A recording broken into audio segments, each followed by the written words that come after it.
that competent. What I am worried about is the scheme that the Baltimore Ravens is running, and the teams are catching up with the scheme. And what I don't want to happen with Lamar is what happened with Tyrod Taylor under Greg Roman and his offense. And his offense can be dynamic, and I love what they do. And they can come out and they can shock you at times. But, you know, when teams have a chance to scheme it, you know, it tends to slow down and get stymied a little bit, and it's not as fluent as we would think it should be. And I think Lamar's, you know, victim of that right now. What they have to start doing, because I know they're getting a ton of 8-man boxes, and I'll probably go watch some film on them, is take advantage of, you know, the one-on-ones on the outside. You know, we know they like to play the game in between the hashes with the tight ends, and, you know, that's easy to scheme for. And like I said, Lamar can learn anything that you want to teach him. So the one-on-ones, taking advantage of the 8-man boxes, you know, you got to implement that. And if I'm not mistaken, Lamar was vouching for a guy like Antonio Brown, you know, throughout the offseason, a guy who can take advantage of, you know, the 8-man boxes and the one-on-ones outside and change the flow and the pace of the game. So, you know, there's no excuses, as you know, to why we should think it's been a regression for Lamar, because there somewhat has been. But, you know, when you're running the same scheme over and over again, you know, teams are going to start to catch up with that. So things have to happen, you know, moving forward, and it's going to have to happen fast, because it's a lot of football to play, and there's some good teams out there that can scheme and know how to stop, you know, what you're trying to do if it all looks the same. I'm not overly concerned with regression. I'm more concerned with that I haven't seen progression. That's what I'm concerned with. And we keep talking about, because here's the thing, Mike.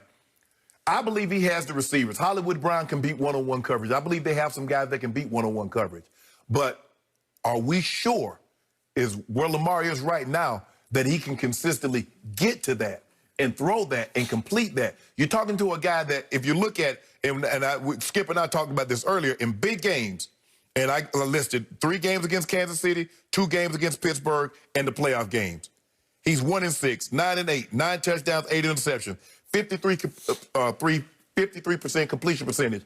Mike, you know, in today's game, if you're not in the mid-60s, you bull jiving, because the game is so spread open, the way they protect the receivers, all the incidental contact, the way they protect the quarterback.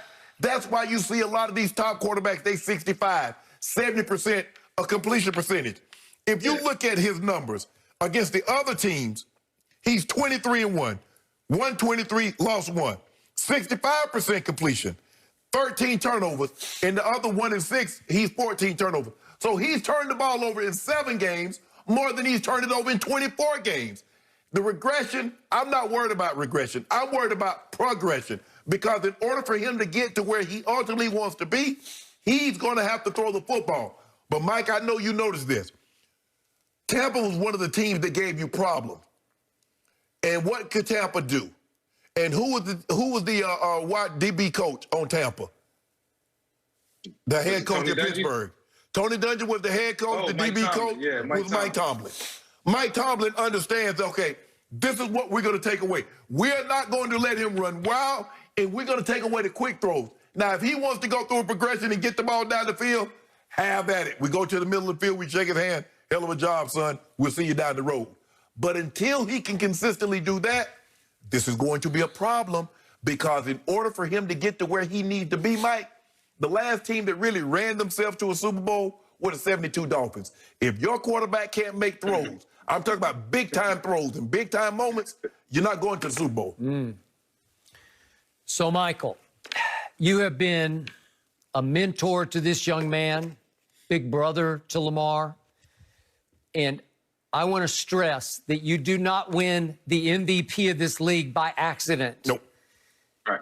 He has unbelievable talent, and to me, he has unbelievable football toughness, football character, football IQ. And yet, even though I picked the Ravens to win it all this year because of Lamar, I'm having trouble with him mostly in big home games. That's what concerns me, because both the playoff losses were at home. The loss to Mahomes this year was on Monday Night Football in Baltimore. And yesterday, obviously, was in your building and you got to defend your turf. And instead, he put the ball on the turf 4 times because he had, well, obviously 2 interceptions, 2 fumbles lost, 3 fumbles total. You just can't do that. And I don't know if he's trying to do too much at home. Shannon brought up the point that it's not Madden. And I start to think, well, is he trying to be Madden? Is he trying to live up to the hype? You remember, Michael, what happened to you, the Michael Vick experience in Atlanta? Were there times when you tried to do too much because you were trying to live up to outrageous, just runaway hype? Address that, if you would. You know, it's funny you said that, Skip, because my next take was going to be, look, I'm watching Lamar in this scheme, and year one always goes well. It's always, you know, things that surface that people never seen, and you know, he rushes for 1,000 yards, and it happened with me. My first year in the West Coast system, you know, when Jim Moore joined the 49ers, it wasn't the system for me, but I made it work. You know, I ran close to 1,000 yards. Long story short, we went to the NFC Championship game, and I'm thinking the next year it's going to be easy. We'll get back, and teams started to watch film. They caught up with the scheme. All of a sudden, you know, what I was doing wasn't working anymore. And I'm like, you know, looking at it like, I got to be this type of player. I got to be dynamic. I got to rush for a certain amount of yards. I got to throw for a certain amount of yards. And it just wasn't there because the defense is a scheme to stop the run and then take away the pass. And, you know, I just felt like I was in a situation where I couldn't win. And you get caught up in the things that you've done the year before and the successes that you've had, and you think it's just going to come naturally, but the scheme has to evolve. And that's why I say now they have to go through some things, go to some, you know, one-on-one type of throws. We don't know if Lamar can do it, if he's regressed from that. We know he has to go out and do it and try it in order for us to see if he can actually do it. And that's the only way it's going to happen. If not, when they run up against the tougher teams and better defenses, we're going to see what we've seen in the playoffs and what we've seen yesterday, because those guys scheme for this, and they scheme to take away the things that you don't do so well. That's the biggest key. The thing is that you mentioned is that when you got to the NFC Championship game against the Eagles, you went to Lambeau Field, you beat the Packers, and you said you thought you were gonna just take off from there. The biggest key, Mike, is adaptability. When I move from wide receiver to tight end, there's one thing a DB pressing you, Skip, and shoving you. It's a whole different ball game when a linebacker or defensive end putting his hands on you. So now I got to get stronger. I got to be able to fight through that contact. Well, now, okay, they understand he really wants to do everything with his legs. Let's take these legs away and see, can we make him beat us with his arms only?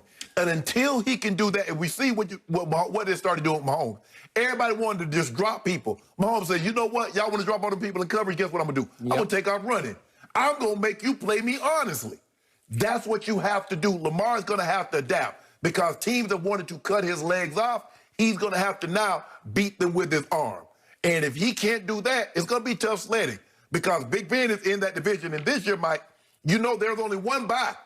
So everybody else got to play opening week, got to play playoff weekend. And Mahomes is not going anywhere. You look at Indy, I don't know, but Indy looking real good. Their defense is looking real good, and Phillip Rivers is playing well. So they got to have their work cut out for them.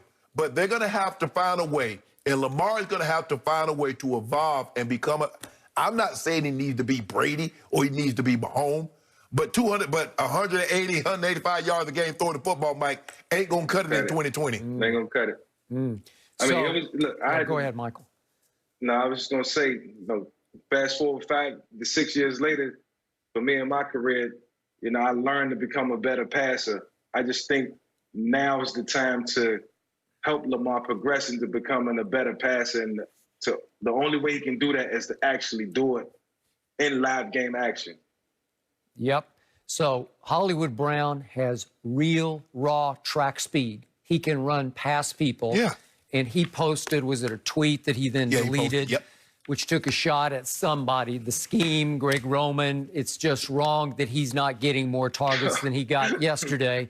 And yet he and Lamar are homeboys, obviously, from Miami, right? And I think they're very close. So I can't, interpret that as a shot at Lamar. It's got to be back to Michael's original point, right? It's got to be about Greg Roman.